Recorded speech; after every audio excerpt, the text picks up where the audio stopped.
Um,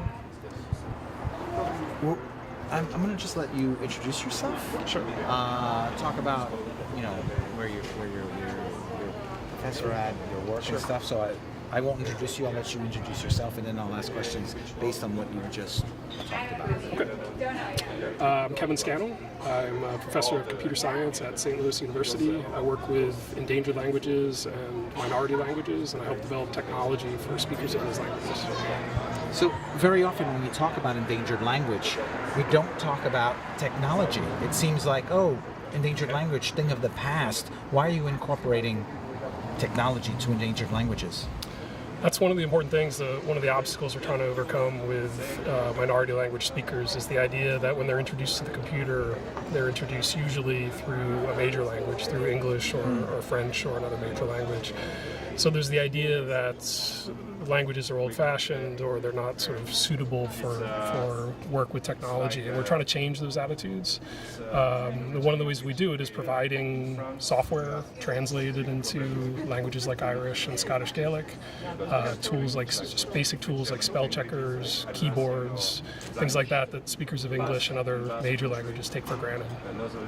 You have a connection to the Irish language. Why is that? I speak Irish, so I'm a fluent speaker. I was born in the U.S., but to Irish family. When I was in my 20s, I decided to learn the language properly. Started traveling to Ireland pretty regularly, trying to just gain some fluency. And that's really what drew me into the work with language technology, was trying to start as a developer of technology for my own language, and that's kind of spread to working with lots of other minority languages. So Breton Celtic language as well. What are your suggestions for people who are trying to make that connection with technology and Breton language? There's some great work going on in Brittany right now for developing open source software. So there's a group translating Mozilla Firefox that's been really active for many years.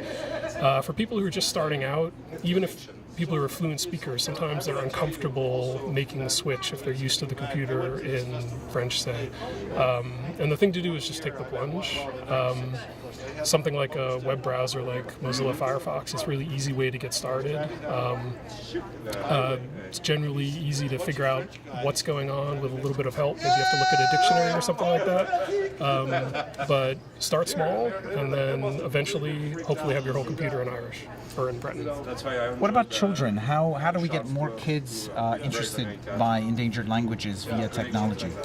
Yeah, that's an important angle in the work, is we're trying to translate things like games, websites that are aimed at younger kids, and trying to get some of this technology into the classroom. That's been one of our big focuses in Ireland.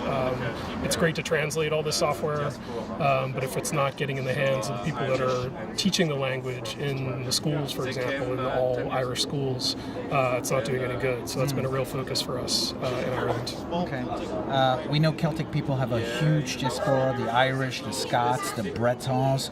What should those people be doing when they're abroad with their language, their endangered language?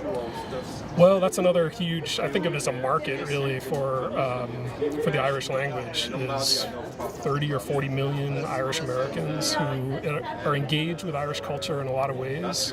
Irish music, Irish dance are huge in the United States, even here in St. Louis, but the number of people who are engaged with the language per se is much smaller. So we're trying to bring some of those people into the fold, starting small and starting via things like Irish music and dance, because it's a great entryway, which ties in some sense to the work you're doing with Breton music. So Breizh Amerika Collective is touring the U.S. They're in St. Louis tonight, and you've come here tonight, and we thank you for that. Why is that important? It's a great experience for us. We don't get a whole lot of Breton music in St. Louis. There's some Irish music around. I've heard Breton music in Dublin, actually. There are sometimes Breton musicians who come and play in the Gaelic club Conor na Gaeilge in Dublin. So I've heard them there. But it's great to have visitors here to St. Louis. How can Celtic people work better together to save their languages? That's been another focus of my work, and so far it's been a focus with Manx and Scottish Gaelic, since the language is very close to Irish, but I think there are lots of ways that we can work together through sort of solidarity and also concrete efforts in terms of my work, in terms of developing technology that can be shared across those boundaries. Have you been to the Interceltic Festival of Lorient before? I have not. Heard about it and I'd love to go. We might have to change that very soon. Kevin, thanks for coming out. We love having you, and keep on working on this technology stuff because that's the future. Merci. Thank you. To Breizh. Merci, Breizh.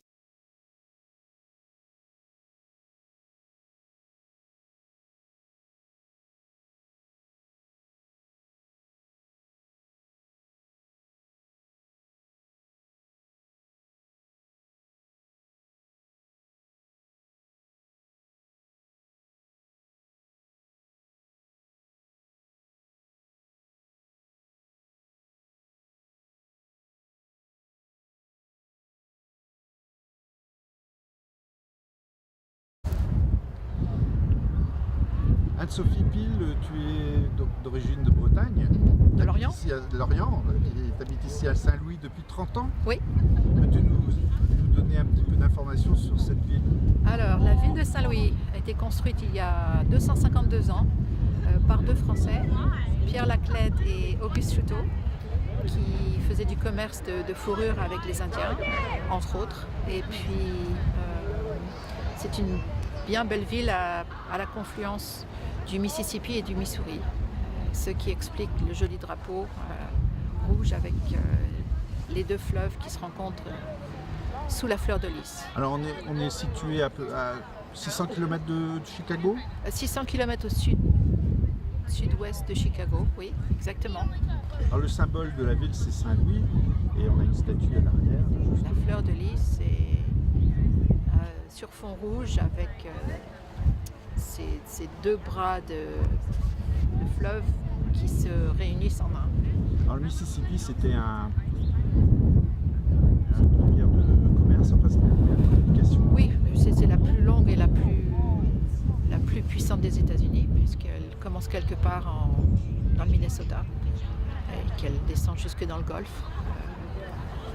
Alors, quelle est l'industrie ici Alors l'industrie ici, la bière bouche. Et maintenant on a beaucoup de petites brasseries qui marchent très bien aussi, mais Monsanto, puis Biomérieux qui est bien implanté, Boeing qui est bien implanté aussi,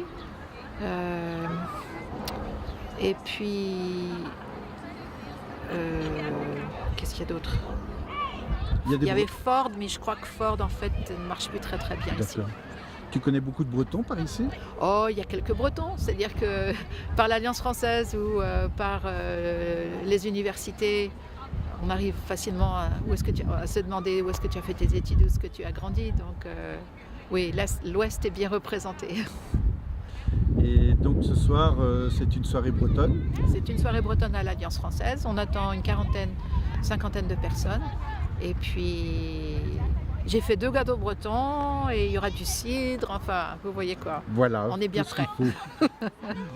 À ce soir. On est bien content de vous avoir. Merci beaucoup, à ce soir. À ce soir.